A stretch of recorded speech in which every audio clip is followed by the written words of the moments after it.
qysh nga ai moment presidenti i Kosovës është marrë peng.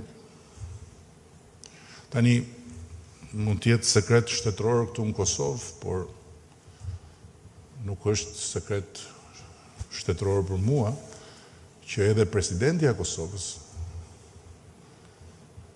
është kërcënuar. Dhe këtë gjë nuk e dini sepse nuk është thënë asnjëherë, por po e them sot. Është kërcënuar sepse nuk ka lejuar që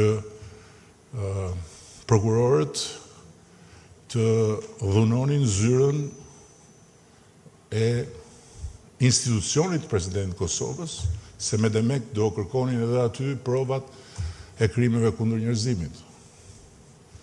Gjë që natyrisht do ta vendoste Kosovën në sytë e botës si një shtet ku deri në zyrën e presidentit gjenden prova për krime kundër njerëzimit.